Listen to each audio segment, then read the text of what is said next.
Arsen, how you doing? Very good. How about you, Peter? I'm good. I'm excited to talk to you.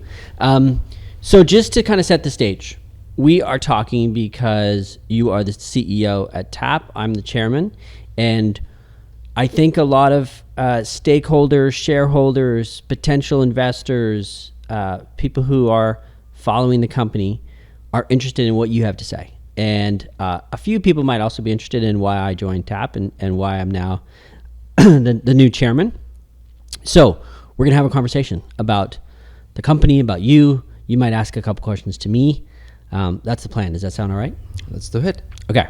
So first, let's start with sort of the news of the day, which is, Bitcoin is ripping, digital assets, crypto are ripping again. How does that feel? What does that feel like? What does the market feel like to you right now? It literally feels the same way as 2017 was and 2020. Market felt kind of on the right track. It was going up, but the mentality of the people and the behavior of the people during that time was that it's not enough. So usually those are the trigger points where then Bitcoin rallies just after that, and it feels exactly the same way. 100K, which we've just hit, it's not enough. I know it's people's greed most of the time, but we're looking for a very good rally over the next 18 months. And how does that affect TAP? I mean, TAP is, we've said often before to the market, we're the picks and shovels, we're not the actual asset, although we do have a token. How does this new energy or this latest kind of bull run affect TAP? In a very positive way. This period, and especially during bull runs, because we saw it pretty much in 2020 when we launched, as the preparation of the 2021 bull run started, user acquisition becomes a lot cheaper for us. A lot of people are more interested into cryptocurrencies, advertising becomes a lot easier for us, and then as well trading. A lot of people are looking to enter or exit the markets during volatility, whether the price is going up or down. Like you said, it does for us. It doesn't matter if the price goes up or down. We make our money either way. So more volatility increases trading volume increases our revenues. So positively. So energy in the space in general is good for TAP. Oh yeah, very much. What about the political landscape in the world, and particularly in the United States right now? There was recently an election. There's a new a leader coming into power. How is that going to affect, do you think, the cryptocurrency market in the short term and long term? Short term wise, it already has started. We've seen changes in the regulatory industry for cryptocurrencies, but also the banking industry. So one of the things that we saw over the past few years after FTX went down was the Operation Choke Point 2.0, where FDIC, SEC start going against banks, forcing them to offboard any cryptocurrency clients, which happened to us as well when we're trying to launch the TAP card in the US. Now, the new shift has opened up the appetite of the banks, which means now we can deliver better product for the US market. By offering better products to the US market means we can onboard more clients or more users into the crypto ecosystem, which then should affect positively, one, our revenues, but two, the industry as a whole. All right, let's go back in history now for a little bit and talk about why you started TAP and a little bit about the origin story of the company, because it's a good story. Now, I already know the answers to these questions because we've talked a lot about the company and about your history, but I'm going to play the role of journalist. So let's start there. Why did you start TAP? Because I had a problem with banks. So the way it started was during 2014, I entered the crypto space. I became a cryptocurrency broker, buying and selling Bitcoin to individuals. Now, that meant I did a lot of transactions through my bank accounts, my regular bank accounts. And eventually banks would obviously investigate those transactions. They would say, why is such volume passing through these accounts? And then I would explain to them, I'm dealing with Bitcoin. Here's all the trades. I'm doing it on this platform. But given at that time, banks didn't understand crypto and their risk appetite is in general very low, their decision usually used to be, hey, here's a letter, you've got 3 months, take your funds, go to another bank. Now, I kept doing that. So you got kicked out of a lot of banks, is what you're saying? Oh, all of them. Right. I don't think I have a bank in the UK that would accept me. So this was now. UK, like across Europe? Only in the UK. Okay. All my business was during that time Okay. happening in the UK. So got banned by pretty much all of them, to the point where I didn't have any place else to put my funds. And I was kind of forced to hold everything into Bitcoin. And that was just early 2017, just before the bull run started. So thank you, banks. So that helped. Yeah, not necessarily a bad thing. And that's to the point where I had already had the idea. Again, it comes from my history of building businesses. I wanted to scale that business, and I knew that doing it manually just didn't make any more sense. I needed to automate it. I needed to package it nicely. And I thought, why can't I just bring some banking elements into it, maybe a card so you can spend your crypto, and then a crypto trading account where you can just buy and sell at any given moment rather than have to find a broker for you to do it. So you were essentially an early kind of visionary around creating an exchange, and particularly creating an easy on-ramp and off-ramp in the UK and then in Europe for crypto to fiat. That is correct. I used to get a lot of the clients that I used to get. One, they were very new in the industry, and it's very difficult. It's not an easy thing. Again, we're crypto people, so we say, how difficult is it? It's a wallet. But when a regular individual sees an address and they see all these numbers that don't mean anything to them, it looks kind of scary. Everyday people that had some Bitcoin, or they were newbies into the industry, asking just everyday questions that were popping up into their head. Yeah, that totally makes sense. When did you buy your first Bitcoin? At what price, entry points, and what year? Do you remember? Well, it's two stories actually. So I had the chance into entering crypto in 2010, but then I went to my dad, because at that point I was still underage, so all the money that I was making through making video games, it was going to my parents' accounts. And I went to my dad. I was like, Dad, there is this Bitcoin thing that people are talking online. Maybe we should buy some. And then he starts talking to me about, this is a Ponzi scheme. You're still not knowledgeable about the world. Everyone steals your money. So I was like, Dad, okay, fine. Don't waste my time. I'll go back to my games. And eventually, then Bitcoin goes to $1,000 during Mt. Gox. I see it in the news. Say, Dad, don't speak to me again, type of way. But in reality, I entered the market around early 2014, and I think it was about $80 my entry point, and have been in the space since then. How about you? Yeah, I was about the same. I mean, I think you know this story. Yeah. I was running a co-working space in Bali. Some guy came in 2013, started talking about Bitcoin. We were like, "Bit what?" We had never heard of it. And he said, you should take Bitcoin as payment, because at that time, that was one of the theses is that Bitcoin was internet money and we were going to use it for transactions and, no one really had a sense of the idea of store of value since then, or back then. Although maybe that was one of the theories. So we took it as payment over the course of a year and a half until Indonesia banned it in 2013, 2014. I think they banned it in 2015-ish. And we took in 33 Bitcoin over the course of that time, and we were trading it on a monthly basis into Indonesian rupiah at like $100, $200 to pay the bills, to pay our staff and all of that at the co-working space in Ubud. So yeah, I kept half a Bitcoin from those days. God. But the rest of it, I looked at the hardware at the wallet the other day, like and I saw all the transactions. Yeah, it was 33. Oh, do you have that when you press on the price, you see the old price and the price that you sold it, and you cry a little bit? I should do that. I haven't done that. Yeah, but it was cheap. It was so cheap. But yeah, so I've been in the space for a while, but yeah. As the meme says, no regrets. Yeah, no regrets. I mean, I think all of us that have those experiences, we've learned from them, and then, I mean, people always talk about the volatility and like one of my favorite memes is like the Mr. Bean one.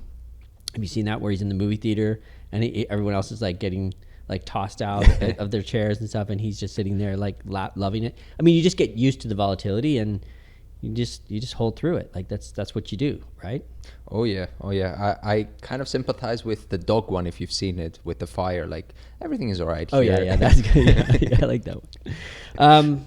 Okay, so that's why you founded Tap. What were you doing before Tap, and what skills did you bring to Tap to start it? I started early on. I always used to be a geek, so I loved computers. I spent a lot of time on computers. Through my early You days, used to be a geek, or you are a geek? I'm still Yeah. I went from a geek to a nerd. So, no offense to nerds or geeks, we love them. So what happened was, I started developing websites, and then eventually that moved into developing video games. So when the iPhone was introduced, I saw a big opportunity. iPhone 3G with the App Store was introduced. I saw a big opportunity of me starting to build games. And I remember the keynote, it was showcasing Crash Bandicoot, which is one of my favorite games. So I thought, okay, there is a market there. There is the ability to make some money out of it as well, but also as a gamer, build something of my own and then let people enjoy it. And I started making games for about a period of 2-3 years, made over 200 of them. Some of them reached... All by yourself? All by myself. It was a one-man show. Some of them reached the top of the App Store. I think my biggest hit was the number 3rd most downloaded game on the App Store for a small period of time. Wow. And after that, I took that knowledge. I always kept that knowledge, actually. And slowly, when I had the idea of Tap, I'm trying to bring in some of the gamification elements and the design elements from the gaming industry into the fintech industry. Yeah, that totally makes sense. And you have always bootstrapped every company that you've started. Yeah, I like to do it on the cheap. I've grown up in Greece. We know that money doesn't grow on trees. You don't have the same mentality as, for example, US investors might have, where they can get a loan, invest it, and grow it. So that mentality has always stuck with me. Do everything you can possibly do with as little money as you can spend, because at the end of the day, everyone can spend a ton of money and accomplish something. And we've shown it through the business as we've grown it. Other competitors of ours that raised tens of millions of dollars, they've gone bust while we're still here and we're still growing. So let's talk about your values for a minute. So as you know, I'm a big believer in building with your values, leading with your values, making sure that your daily, weekly, monthly work aligns with your values. What are some of the values that you are bringing to building this company? Anything can be done. There is no limitations whatsoever to what any specific individual can do, as long as they're willing to do it. I think that's the main point. And then I would say the second one is build a good product. Build a strong product that users will like and love to use. Try to have a positive influence with the world with your creation. Those are both very sort of Steve Jobs influenced, I would say. Does that sound right? It does a bit. It does. I'm not trying to copy him. Anything's possible, and build good stuff. Build useful products.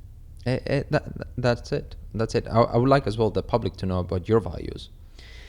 Yeah, I mean, I think that we've been working together for a few months. I think we complement each other well, because I think we have very similar values in that I also agree that, anything's possible and that you should build things that are useful.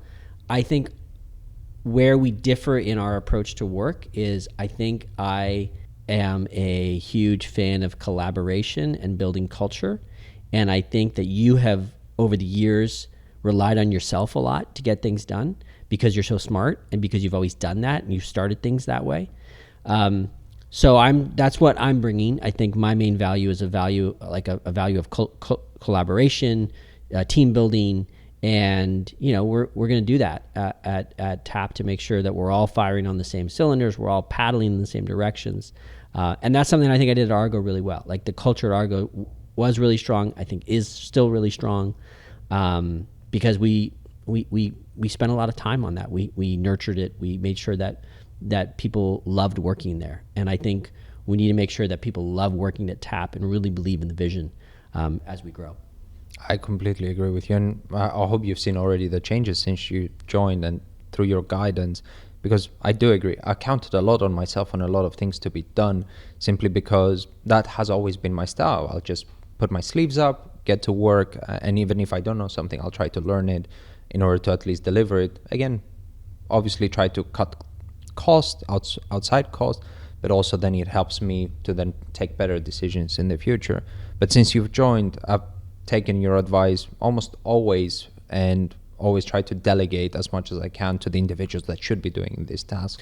Yeah, I think it's the only way to scale. Like Yeah. we have to, we have to build a trusted team and scale with that team. And if you think about my time at Argo, like, the two guys that I really relied on for building that company over many years, Perry Hottie and Sebastien Chalou, like those are still close friends of mine.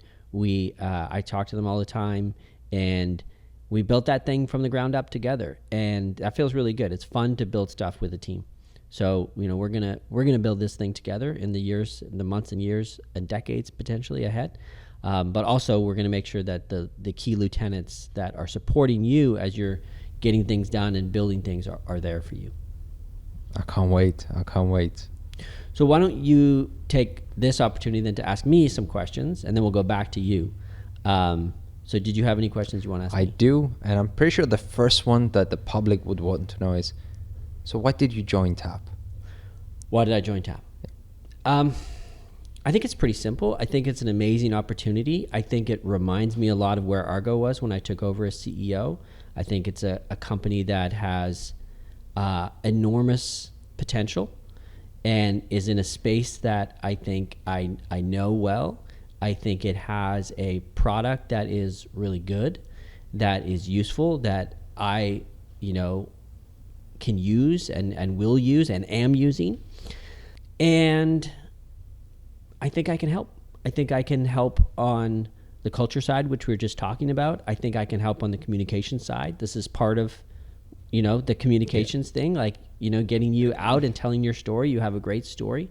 And then I think I can help on the capital markets side. Obviously, I have a reputation in London as, someone who's raised a lot of money and who grew a company from a very micro cap company to, taking it to the NASDAQ. We had an incredible run at Argo. And I think a lot of the learnings that I gathered, that I learned at Argo over the years of, from 2018 to 2023, I can bring to TAP. Oh, that's amazing. And I have to say, you've already done a lot of that. I don't know if you see the differences, but having me personally seen the differences between you before joining and now, and as well speaking to the team, everyone has been very happy to have you, and everyone is excited to what we will build together. Well, I think we're just getting started. Like, there's lots of the other thing I like about TAP is there's lots of work to do. Like, there's things that we can do that are very clear and obvious to make the product better, to make the company stronger, to grow. And yeah, I really believe that it's a massive opportunity. And yeah, it's also fun. I enjoy working with you. Likewise, man. Likewise. Another question I have is, how do you see the markets over the next 12 to 18 months? Yeah, I mean, I generally shy away from predicting anything about Bitcoin and crypto markets because I'm always wrong. Yeah. It's very hard. My friend Sebastien at Argo, like, he used to always say, like, yeah, Bitcoin's going to do what it's going to do. Like, you never really know, and now he's always bullish. He always thinks it's going to go up. And in the long term, it does go up. That's the one thing I know. That's why I don't sell my Bitcoin, because in the long term, it goes up. In the short term, it might be a roller coaster, but in the long term, this thing is only going to get bigger and gain more momentum. So it doesn't really matter what happens in the next 3 months, 6 months. What matters is the next 5 years, the next 10 years, et cetera. And I think that's the view we have to have with TAP as well. It's like, we need to be thinking long term. How can we make good decisions on a quarter by quarter basis that allow us to build the infrastructure that we need to be the full vision of what you originally conceived when you launched this thing. You just told the public you're a Bitcoin holder, right? And a believer. Yeah, I cannot confirm or deny. Listen, there's lots of different ways to hold Bitcoin these days. True. But yes, I am a believer for sure, and I think everyone should have some exposure to cryptocurrency and digital assets. Though this is not financial advice. Shall we then put Bitcoin on our balance sheet? I mean, that's a strategic decision for the company to make. We obviously have a lot of exposure to the space already, and we do hold digital assets through our day-to-day, week-to-week, month-to-month activities. I think at a certain point, when we get to a certain size, yeah, probably we should have some Bitcoin on the balance sheet. But I don't think we're quite there yet. Okay, fair enough. But ultimately, it's going to be your decision, man. I'm just the chairman. I'm just, here to help you. Or it will be the board's decision. Teamwork. Yeah. That's what we're building, teamwork. Yeah. Okay, so I'd like to spend the next part of this conversation talking about the company. And you talked about why you started it. We've talked about the market. We've talked about each other a little bit. But let's talk about what the company does and then kind of get into the nitty-gritty a little bit. So, people that might not know Tap have heard of Tap. Imagine this is someone's first time hearing about Tap. What would you say Tap does? If a challenger bank and Coinbase had a baby, that would be Tap. So what we've done is we've combined the best elements from challenger banks and the crypto space into one app. We offer you a prepaid card, which is a must card. We offer you accounts, and then we offer you crypto trading. We give you the ability to trade crypto, spend your cash, do whatever you want. And what markets is Tap working in right now? We currently serve the European Union and the UK with the vision as well to eventually expand globally. How has user growth been, historically, and how has it been in the last 12 months? It always has been positive, which is good. So our strategy has always focused on using word of mouth. So we've had very strong user acquisition simply by the referral program. And then we have very few affiliate channels or marketing channels where we get good quality users coming from those. We've always tried to maintain a 5% month-over-month growth, which we've consistently done. So the numbers for 2023-2024 fiscal year have just come out. That's July 1st to June 30th, 2024. How are you feeling about those numbers? I would say a bit of mixed feeling because we did have our all-time top revenue that we've ever made as a company compared to our previous years.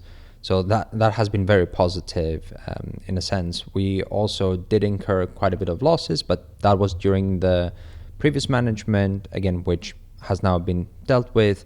And we also had to do some write-offs, like financial stuff that if people look into it. But again, at the end of the day, this doesn't really affect the business. So overall, I would still say mixed feelings. But since July this year, over the past 5 months, going into the sixth one now, I couldn't be more confident that we will have a very good year, especially what's coming up in 2025. So the numbers in Q3, Q4 have been strong. They've been solid, not just strong, solid. And how does that make you feel about 2025? Amazing. The things that are coming, and especially with the stuff that we have in our pipeline, combine those together and the bull run, we should be looking in a very, very strong year. Awesome. Okay, so now I'm going to ask you some questions that are very specific from kind of the perspective of users and people who know a lot about the company. So imagine these are questions that are coming from people that really follow the company closely. We've been talking pretty generally so far, but let's get into a little bit more nitty gritty. So are Tap users ever going to be able to hold GBP or USD on the card? Yes, they will. And what kind of timeline is there for that? Within the next 2 quarters, we'll have that feature for our users. Okay, so that's on the timeline. Okay, Bitfinex. You made an announcement. What's going on with Bitfinex? So we've provided all the tech to the Bitfinex team. They've been working on it tirelessly over the past year and a half, and we are very close into launching to the public. Okay, great. U.S. market. What? There was an announcement made. What's going on with the U.S. market? We launched the app through a partnership with Zero Hash. It was more of a soft launch. We're getting our hands as well, understanding the US market. It's a limited product currently, which only offers crypto-to-crypto trading using our trading engine. But we're looking as well in the near future to add USD rails through a partnership with Plaid and as well powered by Zero Hash. So just one other piece I would add to the US strategy is that, yeah, we've soft launched. But when we do the full launch in the US, we have to make sure we are fully ready to do it and launch fully. And that is not something you want to do kind of half-ass. And so I think what we've been talking about is making sure that is fully ready to go. to enter that market. And like you said, done some testing, that infrastructure's there, but we want to make sure that all of the rest of the pieces on the operational side that we're doing in Europe are fully set and in place before we really fully turn our attention to the US. I completely agree with you. And you know my opinion as well on it. So a lot of people that follow TAP closely, want to know what's going on with XTP. This is a token that's obviously very closely tied to the company. So let's talk XTP for a little bit. First, let's talk about what the original vision was for XTP, and then why the structure of ownership ended up to be the way it is. Okay, so the original idea of XTP came from during the 2017 ICO bull run, where obviously everyone was just investing in coins. And one of the things, and I was one of them as well, but one of the things that I really disliked was that there was nothing else tangible behind the tokens. It was usually just pure marketing and hype. So during the phase of building the idea of TAP, I wanted to also create a coin where we will have some value behind it, always there to back it up no matter what happens. So one of the things while creating the tokenomics of the token was that we wanted to make sure that it's closely tied, or not if closely tied, but at least being able to be backed by the company that does all the operations. For example, we introduced a 10% monthly burn of all the profits generated from the platform. We introduced the ability to pay fees on the TAP platform, which creates the utility of it as a reward, not as a reward, but as a loyalty to power users, but then also to include a locking mechanism or staking. So if you are a power user of the platform, you can just stake the tokens for 12 months, increase, and then you get discounted fees and other benefits. And as well, now we've introduced a cashback. So obviously the higher tier you are, the more rewards you get while you spend. So to summarize that, the idea has always been for XTP for actually to be a utility token, a true utility token, as opposed to just some useless token that is whatever, a meme coin or et cetera, et cetera. That's correct. The only thing that we haven't managed yet to do, it was just to create that flywheel effect where once you get the users and then you advertise or market the feature properly, then that then creates an endless flywheel where people will invite other friends because of the benefits of the platform, which then acquires us more users. So kind of what Binance has done with BNB would be sort of the model. Correct. Yeah. The ownership of TAP, there's been lots of questions over the years. I am not, for the record, a Telegram group message guy. I try to stay off the boards in general because I think it can be a distraction, and I mostly like to focus on getting things done. But I know that, in the chat groups, there's discussions about your ownership of XTP, who owns XTP, et cetera, et cetera. So can you just clarify, what is the structure of XTP and why was it created that way? So while we were going through our application and our licensing, what we realized was that our regulator would approve us for some regulated activities, which was the DLT license that we have. And what's a DLT license? It's the distributed ledger technology. So this license is in Gibraltar. In Gibraltar. So Gibraltar says, hey, if you want to come and play ball here and get your digital ledger digital DLT, digital ledger technology license, then you need to follow our rules. Yeah, that's pretty much it. So we obviously have to comply with that. And then their rule is you can't have a token that's directly owned by the company. Correct. So what we did was we split it up, and Tap and Go held the token. Tap Global did all the operations, the licensed entity. So there's two companies in Gibraltar, Tap Global, which runs the operations, et cetera, is regulated. And then there's Tap Global PLC, which is in the UK. And then there is Tap and Go, which actually holds the tokens and owns the tokens. Correct. And it sits outside of the group. And you are the director of Tap and Go. Correct. So in theory, you have access to all of these tokens. The full authority. But I act as a gatekeeper, I would say, rather than anything else. So that's where some questions have come in. Hey, are you doing this? So let me ask that question to you. Please. Are you a gatekeeper, or are you going to do a big rug pull and end up pumping the token and getting rich off of XTP? No, I will not, because money literally doesn't motivate me. Everything that I've built, it was never done about money. When I have a passion about something, either through my gaming career or my brokerage and now Tap, I do it because I enjoy what I do. Money has always been the extra reward at the end when you have already done something successful. I'm not looking to hurt the company. I'm just the gatekeeper of the XTP token. If I rugged everyone, that would hurt as well Tap Global, which I'm also... It would probably destroy Tap Global. It would destroy Tap Global. And I'm also the UBO, that's 64% of the company. I wouldn't do that. And that would be suicidal. And we had to do it for regulatory and compliance reasons, which is why we kept it into two separate entities. Yeah, it actually makes a lot of sense. Okay, let's talk a little bit about vision. So,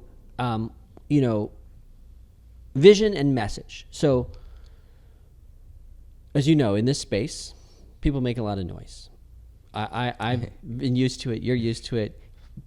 People, and it's often one way at you as opposed to out. And what I tried to do at Argo over the years was actually engage with shareholders and stakeholders and communicate in a transparent and effective way what we're doing and why we're doing it. And I'm trying to do the same thing with you at TAP. I think this is the start of that.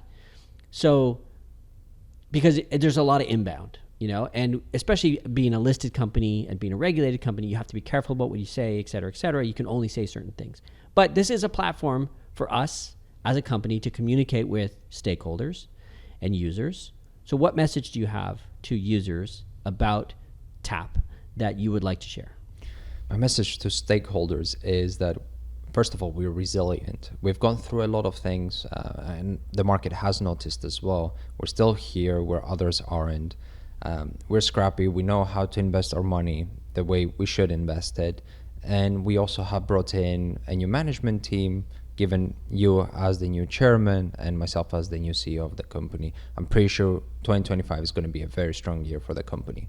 So when I was at Argo, I used to often say in 2020 that I was cautiously optimistic about the early Argonauts will appreciate that, because that was my line for the entire year. How are you feeling, Peter? I'm cautiously optimistic. Well, I would say the same thing here. I am cautiously optimistic about 2025. In fact, I might even take the cautiously out, because I think we have a really good base, a really good team. Obviously, the space is moving in the right direction. All the right signals are there. We have the wind at our sails. So I'm really excited about 2025. So can we say optimistic then? I think we can take out the cautiously and just say straight optimistic. Yeah. Okay, so last question, the big picture vision. 5 years from now, 10 years from now, 20 years from now, where's this company going to be? We want to be the only app that you'll ever need to do anything financially related on your phone. We want to give you the ability and the freedom to do what you want with your own money. And thankfully, you're part of it as well. Let's go. Let's do it. So let's leave it there. It's been awesome chatting with you. The concept behind these is for us to have these conversations roughly once a month, either in person if we're together or virtually. This is an experiment. We'll see how this goes. We're going to put it out into the world. And one thing that we are also considering is taking questions from users, from stakeholders, from shareholders, and having me ask those questions to you and vice versa, and do this kind of as a podcasty video thing format. Because again, people want to hear from you, and you've got a great story to tell. Thank you, Peter. And I'm pretty sure they want to hear from you too. This is a new, exciting era for TAP and an amazing 2025. All right. Great chatting with you, Arsen. Likewise, Peter.